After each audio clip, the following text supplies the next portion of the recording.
Assalamualaikum warahmatullahi wabarakatuh. Saya Bilqis Adel Nurbaiti, NIM 11920600016 akan sedikit menjelaskan materi mengenai persyaratan sebagai konselor dan kewajiban serta tanggung jawab konselor. Sebelumnya, konselor atau pembimbing merupakan seorang yang memiliki keahlian dalam melaksanakan kegiatan konseling atau bimbingan.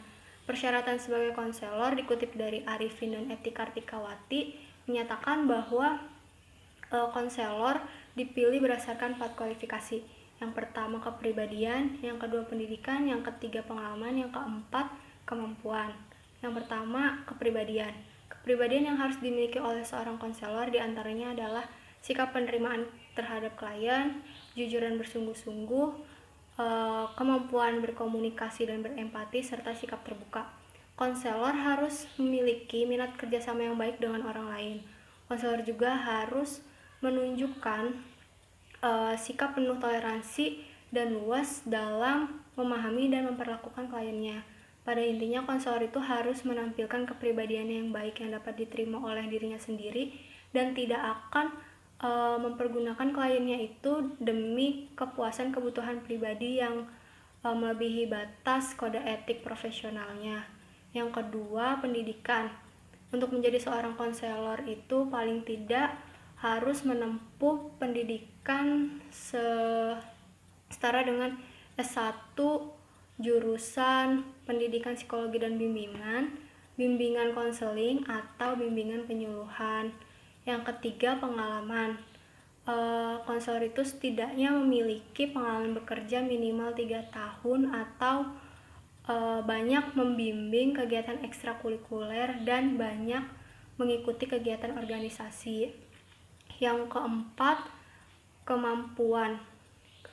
Kemampuan atau keterampilan menurut MD Dahlan itu konselor harus menguasai banyak kemampuan dan keterampilan untuk membantu konseli klien atau siswanya yang membutuhkan bantuannya.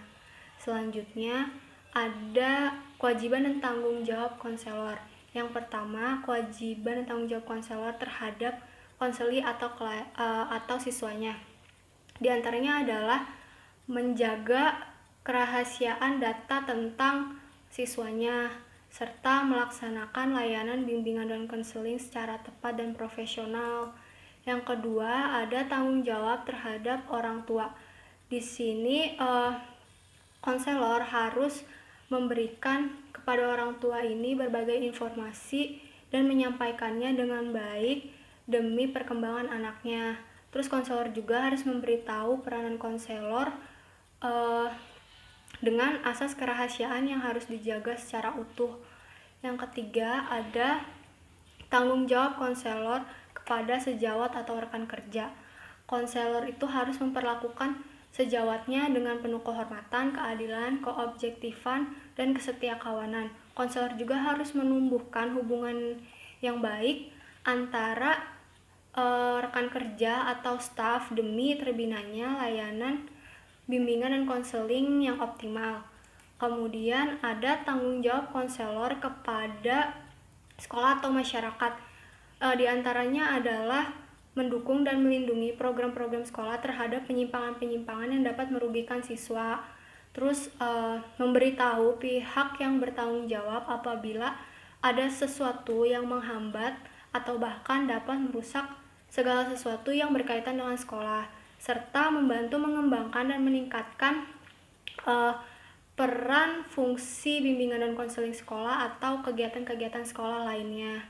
Yang keempat, tanggung jawab konselor kepada diri sendiri. Jadi konselor itu harus bisa memonitor dirinya sendiri, harus bekerja secara profesional dan bertanggung jawab, serta siap menerima segala konsekuensi yang diterima dari pelaksanaan bimbingan dan konseling. Yang terakhir, tanggung jawab konselor kepada profesi. Jadi konselor itu harus bertindak sedemikian rupa sehingga menguntungkan dirinya sendiri sebagai konselor atau sebagai profesi.